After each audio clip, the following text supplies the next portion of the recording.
Egypt was reeling on Saturday from the worst atrocity it has suffered in recent years, with officials putting the death toll from the bomb and gun assault on a Sinai mosque at 305. The figure includes 27 children. A further 128 people were wounded in the attack on the Rawda Mosque in Bir al-Abd, North Sinai.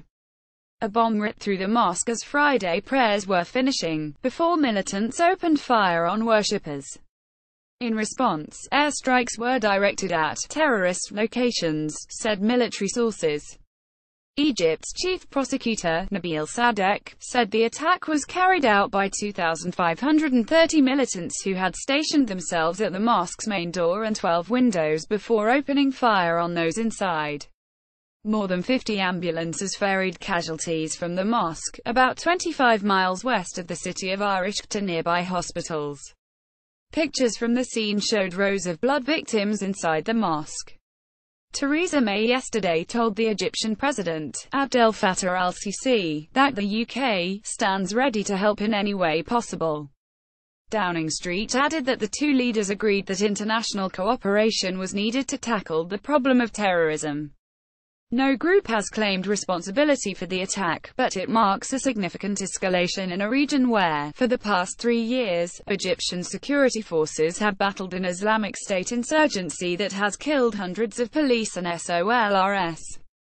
It was reported yesterday that the assailants were carrying the Islamic State flag. The attack was not only one of the worst terrorist incidents in Egyptian history, but also the first on a mosque. The justification for assaulting a Muslim place of worship appears to be that the mosque was frequented by Sufis, a sect considered by many Islamist extremists to be heretical.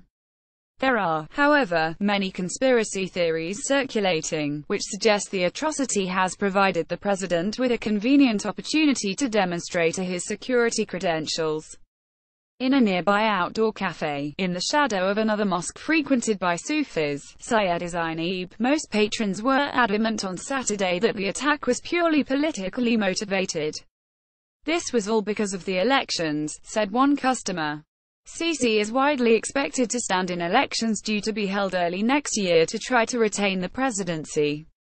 When he first ran in 2014, the message of his campaign was that the former army general was the only man who could bring stability to the country and prevent the chaos that has engulfed neighboring Libya and Syria from ever reaching Egypt. I supported him, said the customer. But I would never vote for him again. I'll take just about anyone else, he can't win. With a sharp drop in tourism, following the 2011 Arab Spring, Sisi has presided over a period of economic instability, in addition to one with a sustained terrorist threat. Do any of us live as well as we used to, said the customer. My salary is a third of what it used to be. All around the cafe and in the street are signs of the upcoming elections. Posters draped from the lampposts show Sisi's smiling face, accompanied with an appeal for him to build it, meaning to rerun for office. This is supposedly a grassroots movement, although some community figures have reported being given petitions to hand out, sent to them by the Interior Ministry. With the elections drawing closer, this attack seems to have shaken the nerves of the government. The president has reacted swiftly, promising to meet the attack with extreme force, as well as declaring 3 days of public mourning.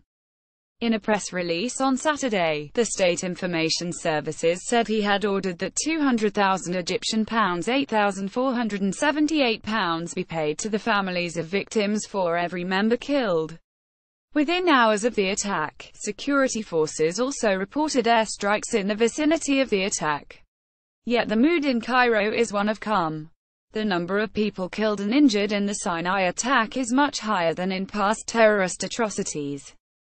However, North Sinai remains a no-go area for journalists, making it difficult to confirm details. Cairo's residents are used to stories of violence from the Sinai region. It feels like a long way away, says Ahmed Yusuf, 30, a telecoms engineer. They can't even get into Cairo, it's too crowded.